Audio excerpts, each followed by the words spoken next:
차 타이어에 대한 그 마모 타이어 그 성분에 따라서 마모의 정도가 어떻게 달라지는지 분산 분석 표를 작성하게 되면은 먼저 그 처치의 효과, 여기서 이제 분산원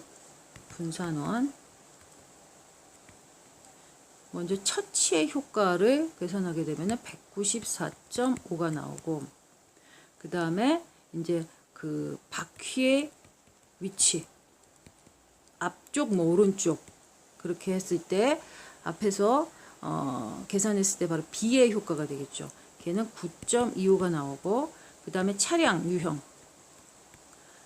유형의 효과는 C의 효과고 7.75가 나올 것이죠. 그리고 나서 바로 상호작용의 효과는 계산했듯이 5가 나오게 되고,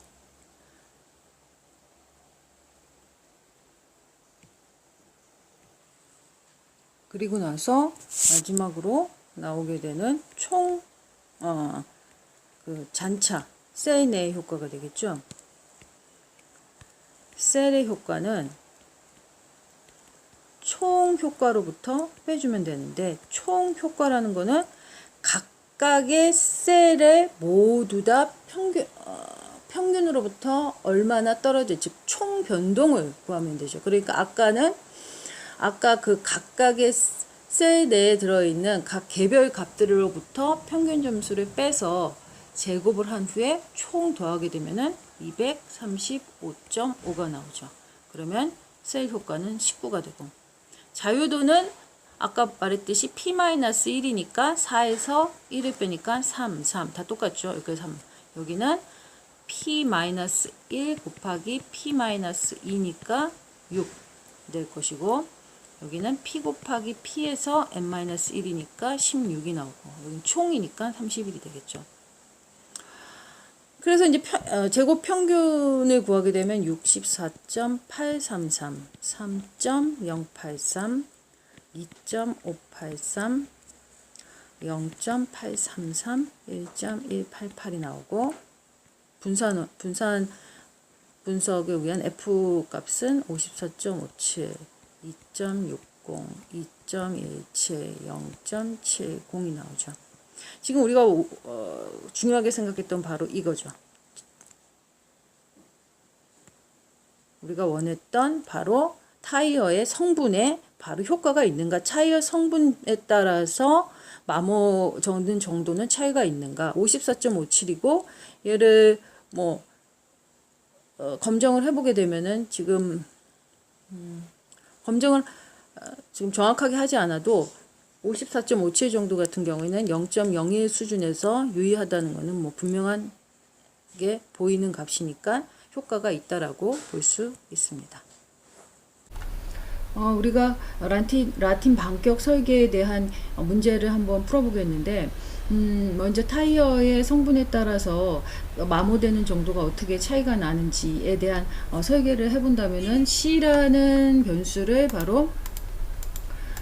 변수를 차량의 유형이라고 그 네 가지 유형으로 두고, 그 다음에 B라는 변수는 그 차량의 타이어가 오른쪽 뭐 앞쪽에 혹은 왼쪽 뒤쪽에 뭐 이렇게 장착이 되는 지금 네 군데의 차량의 네 군데의 타이어가 장착되는 위치로 변수를 만들고, 그 다음에 이제 A라는 변수가 바로 타이어의 성분 네 종류를 바로 이런 식으로 1, 2, 3, 4 여기는 2, 3, 4, 1 3, 4, 1, 2 4, 1, 2, 3 네 가지 종류를 이런 식으로 배치함으로 인해서 네 가지 효과를 어디에도 그 겹치지 않게 그 효과의 차이를 살펴볼 수 있게 하였습니다.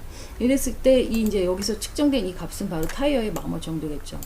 먼저 C의 효과와 그 다음에 B의 효과, 그 다음에 A의 효과, 그리고 이것의 잔차, 그리고 셀 내의 효과, 이렇게 분산원은 5가지가 되고, 분산 분석표를 만들기 위해서는 이와 같은 5가지의 효과를 계산을 해야 되는데, 먼저 이와 같은 이제 표를 다시 한번 작성해 볼 수 있겠죠. 여기서 바로 아까와 같은 값들이 바로 이제 이거 지금 앞에서 봤던 그 내용들이고, 여기서 각각의 셀 내는 2개씩 반복되는 측정을 가지고 있고 얘네들에 대한 평균값 1, 2의 평균값 즉 쌀 내 평균 또 여기 쌀 내 평균 여기 쌀 내 평균 해서 8가 지금 12개의 아니죠 16개의 평균값이 구성이 됩니다. 이와 같이 16개의 각 셀 내의 평균값이 구성이 됩니다. 여기서 먼저 B의 효과를 계산을 하기 위해서는 B의 효과는 이 B1 수준의 평균을 먼저 구해야 되겠죠. 평균. 그러면 B1 수준의 평균. 8개죠. 평균. 그 다음에 다시 B2 수준의 평균. 그러면은 여기에 평균. 그 다음에 B3 수준의 평균. 그 다음에 B4 수준의 평균. 이런 식으로 해서 평균값을 구할 수가 있을 것이고 다시 이번에는 C의 효과 C의 효과는 바로 요렇게 효과겠죠. 얘의 평균 그 다음에 다시 C2의 평균 그 다음에 C3의 평균 그 다음에 C4의 평균을 구하면 이 각각의 효과를 구하기 위해서 먼저 각 집단의 평균을 구할 수가 있습니다. 그리고 필요한 것은 이제 전체 평균이겠죠. 뭐 전체 평균은 지금 구해 놓은 평균으로부터 평균 점수를 구할 수가 있습니다. 이것이 바로 5.375가 전체 평균이 됩니다. 자, B의 효과는 각 집단의 각 수준의 평균에다가 전체 평균을 빼고 그 다음에 각 집단 크기만큼 제곱을 하고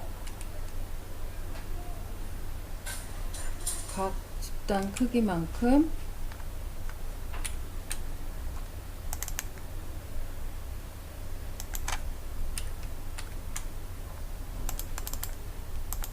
집단 크기만큼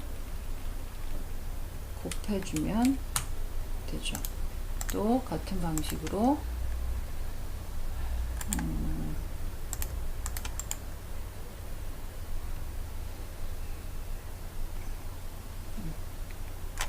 다시 여기에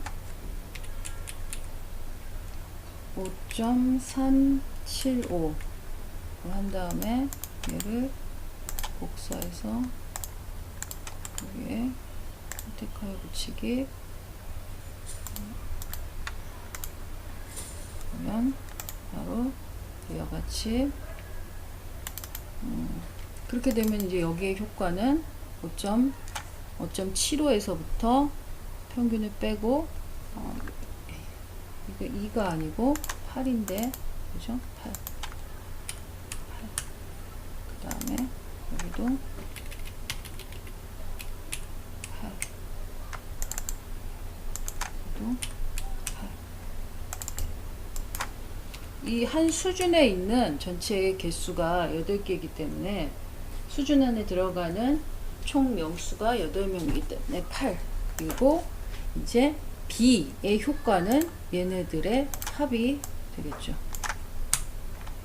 9.25가 나옵니다. 다음에 다시 이쪽에 C의 효과는 같은 방식으로 가로 열고 이중가로하고 4 빼기 5.375 제곱하고 다시 곱하기 8 하면 되겠죠. 복사해서 여기에 갖다가 선택하여 붙이기 해서 붙일 수가 있겠죠. 그러면 한번 확인을 다시 해보면 8 맞죠. 이렇게 했을 때 얘네들의 합계가 바로 7.75가 C의 효과가 되죠. 차량의 효과겠죠. 지금 얘는 얘하고 얘가 지금 각각의 효과로 나왔으니까 한번 표시를 해주면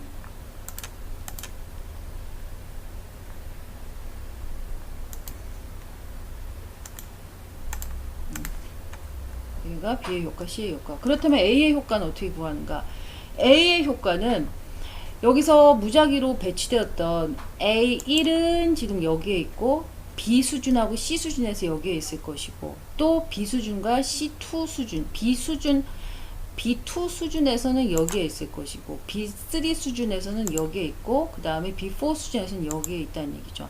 그러면 각각의 수준들에 있는 A1의 값들을 이렇게 하나로 모으고 다시 A2도 얘하고 얘를 하나로 모으고 A3도 같은 방식, A4도 같은 방식으로 해서 하나로 모아 놓았다는 얘기죠. 그러면은 바로 A9, 7, 10은 바로 여기에 A4가 이 네 번째 수준 B하고 C의 네 번째 수준에 있는 값이 되겠죠. 바로 여기에 있겠죠. 그렇게 모아 놓은 다음에 얘네들의 평균을 구해서 효과를 구할 수가 있게 되죠. 이 평균을 구하면은 이렇게 나올 것이고 또 얘네들의 효과는 아까와 같은 방식으로 여기서 빼기 5.375 제곱을 하고 곱을 해서 8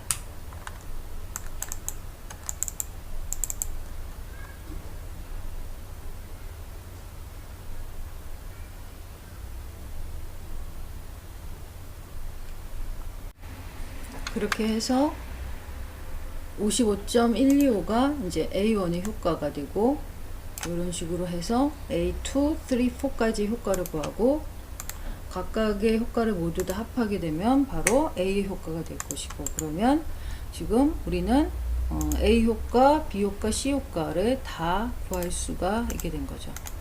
그렇다면 이제 중요한 것은 상호작용 효과인 바로 잔차를 구하는 것인데 이 잔차는 바로 여기서 한번 제시가 먼저 제가 이제 만들어 봤습니다.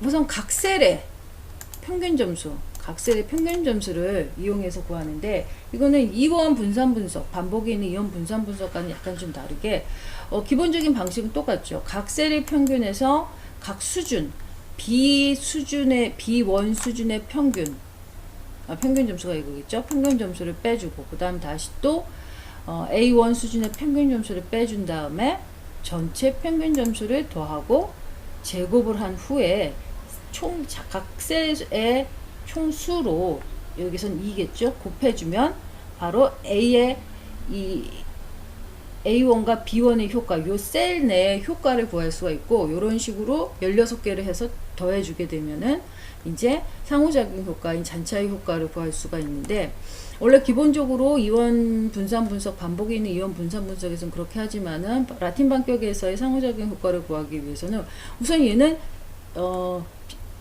지금 여기가 A가 아니고 C의 효과인데, 지금, 물론 A의 효과도 있겠지만은, C의 효과도 있죠. 우리가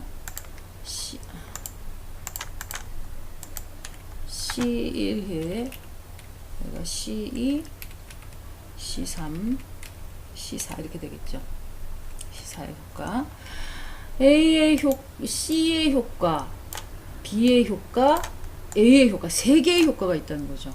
그러니까 이 셀의 평균에서 1, 2로 구성되어져 있는 이 셀의 평균 1.5에서 먼저 C의 1 수준의 평균 점수를 빼고 그 다음에 B1 수준의 평균 점수를 빼고 그 다음에 A1 수준의 평균 점수를 빼고 그리고 나서 5점, 전체 5.375를 더하는 것이 아니라 각 셀의 합으로 구성되어져 있는 각 셀의 합 3이죠. 이거 두 개 셀의 합은 3, 이 셀의 합은 5, 이 셀의 합은 11. 그러니까 3, 5, 11, 17. 그렇다면 13은 마지막 6과 7로 구성되어져 있는 셀의 합으로 구성되어 있는 얘네들의 전체 평균 점수를 빼주는 거죠. 그리고 나서 제곱을 한 후에 각 셀 크기로 곱해주면은, 그리고 그 16개를 더해주면은 바로 상호작용 효과를 구할 수가 있게 되죠. 제가 요 밑에 되어져 있는 것이 바로 그것을 미리 한번 해본 건데, 먼저 얘는 요 1, 2로 구성되어져 있는 셀의 효과니까 바로 1.5에서 4.5를 빼고, 이거는 B1의 평균, B1 수준, 그 다음에 C1 수준의 평균을 빼고, 거기다가 다시 A1 수준의 평균을 빼고, 그리고 전체 평균 10.75를 뺀 후에 제곱을 한 값이 바로 0.01, 0.15625 이렇게 나오게 되죠. 그럼 얘는 같은 방식으로 2.5에서 4.5를 빼고 6.25를 빼고 6.125를 빼고 그 다음에 3.5를 뺀 다음에 10.75를 빼고 제곱을 했다는 얘기죠. 10.75를 더한 다음에 얘도 같은 방식이고, 그러면은 얘는 어떻게 하느냐, 얘도 같은 방식 3.5에서 5.375, 4.875를 빼고, 그 다음에 이 셀은 지금 3과 4로 구성되어 있는 이 셀은 보시다시피 A2의 A 효과 중에서는 2 수준, 두 번째 수준의 평균을 빼야 된다는 얘기죠. 그걸 빼고 그럼 전체 10.75를 뺀 다음에 제곱을 해서 구할 수가 있겠죠. 그렇게 해서 구한 이 전체 값은 2.5 다 더하면은 얘네들 총 합한 값이 바로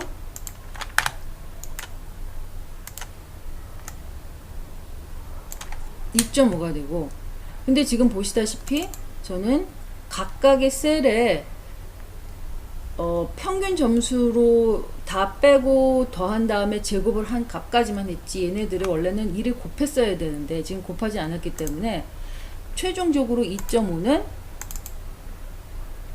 2.5가 아니고 얘를 2를 곱한 값이 바로 상호작용 효과인 5로 계산이 될 수가 있습니다. 라틴 반격 설계의 분산 분석표를 작성하기 위한 분산어는 먼저 셀을 중심으로 해서 행의 효과, 그 다음에 열의 효과가 있을 것이고, 그 다음에 처치의 효과가 있을 것이고, 그리고 상호작용항의 효과가 있을 것이고, 그리고 이것들이 다 포함되지 않는 셀 내의 효과, 이것이 바로 결국에는 이제 오차의 출처가 되겠죠. 그리고 총 효과가 되겠죠. 이 효과들에 대해서 제곱합은 각각에 대해서 구할 수가 있게 될 것이고, 얘에 대한 자유도는 P-1, P라는 건 여기서 각 수준을 말하겠죠. 각 수준에서부터 1을 뺀 수. 어차피 정사각형이니까 행이나 열이나 처치는 모두 다 같은 값이 나올 것이고, 상호작용항만 P-1 곱하기 P-2가 될 것이고, 그 다음에 셀 내에는 P 곱하기 P와 N-2를 곱하게 되죠. N이라는 것은 여기 셀 크기를 말하는 것이고, 이렇게 해서 제곱합을 자유도로 나누게 되면은 평균 제곱이 나올 것이고, 평균 제곱이 얘가 1번, 2번, 3번, 4번, 5번이라고 할 때 우리가 구할 수 있는 F 통계량은 1번에다가 5번. 자, 이렇게 해서 각각의 F 통계량을 구할 수가 있겠죠. 결국 우리가 지금 여기서 핵심을 두고 있는 것은 바로 이거의 효과겠죠. 이 분산 분석의 라틴 반격 분산 분석의 목적은 처치의 효과를 구하기 위해서 행과 열의 각각의 효과들을 모두 고립시켜서 따로 분리해낸 후에 처치만에 갖는 효과를 겹치지 않고 교차되지 않게 계산해낼 수 있음으로 인해서 어떤 분석의 정교함을 더 상승시켰다라는데 그 장점이 있겠죠.